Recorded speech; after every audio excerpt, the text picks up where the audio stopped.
Mihir Modi, and today I would like to take a demonstrative lecture on subclavian-Steele syndrome. It is also known as a subclavian-Steele steno-occlusive disease or subclavian-Steele phenomena. So before discussing about subclavian-Steele syndrome, I would like to start with the relevant anatomy. So this is heart, this part is ascending aorta, this is arch of aorta, and this is descending aorta. From this area, the three branches will arise. The first one is brachiocephalic artery. It is also known as a brachiocephalic trunk or innominate artery. The second is left common carotid artery. It is second branch. The third is left subclavian artery. It is third branch. So, from the brachiocephalic artery or innominate artery, the two branches will arise, which are right subclavian artery and right common carotid artery. From the right subclavian artery, the one branch will arise, which is known as a right vertebral artery. Similarly, on opposite side, from the left subclavian artery, one branch will arise and it is known as a left vertebral artery. These both, left and right vertebral artery, will travel into the ascending direction to enter into the cranial cavity through the foramen magnum and will supply the brain. Now, blood from the heart will travel into the aorta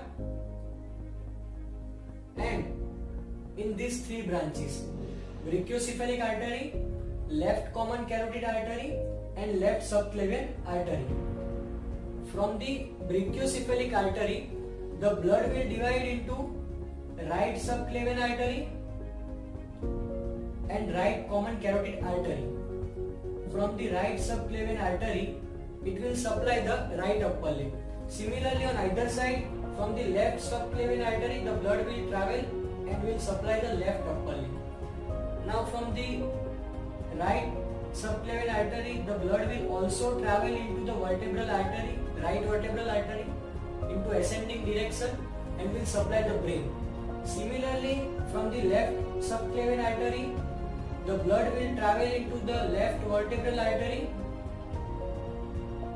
in ascending direction to supply the brain. Now, what happens in subclavian-Steele syndrome? Suppose there is any obstruction in first part of the subclavian artery proximal to the origin of the vertebral artery. The causes of obstruction may be vasospasm, coronary atherosclerosis, or presence of cervical rib. So there will be a loss of blood supply to the right upper limb because of obstruction. However, the blood supply to the brain will remain intact because of collateral blood supply from the left vertebral artery. As we can see, this area is a low blood supply because of obstruction. This area will become an area of low pressure zone. And this area has a rich blood supply, so this area will become an area of high pressure zone. As we know, the fluid always travel from area of high pressure zone to area of low pressure zone. The blood will also travel from left vertebral artery to right vertebral artery. So, the blood will travel into ascending direction to supply the brain, and some amount of blood will travel from left vertebral artery to right vertebral artery and will travel into right subclavian artery and will supply the right upper limb. So there will be a retrograde flow of blood from brain to right upper limb. In other words, the right subclavian artery start to stealing the blood from brain to supply the right upper limb. Because of this stealing phenomena, this syndrome is known as a subclavian-Steele syndrome. Now, what are the signs and symptoms of subclavian-Steele syndrome? So the first one is presyncope. Second is syncope. It is characterized by the sudden temporary loss of consciousness and fainting. Third is neurological deficit. Fourth is blood pressure difference in both upper limb. It is because of inadequate blood supply in upper limb. And the last is hand showing a circulation problem like presence of red and white patches. It is due to vascular insufficiency. Now the diagnosis of the subclavian-Steele syndrome can be made by either CT scan or ultrasonography.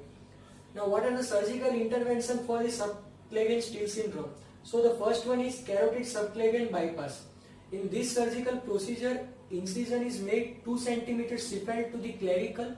After that, a muscle is divided by electrocautery with a view to expose the subclavian artery. After a systemic hyperinization control to the subclavian artery and carotid artery, a bypass is performed by the Dacron prosthetic graft. And after that, a end-to-end anastomosis is performed to subclavian artery and carotid artery. Next surgical intervention for the subclavian steal syndrome is stent and balloon angioplasty. And the third one is endarterectomy. It is a surgical procedure through which the atheromatous plaque is removed.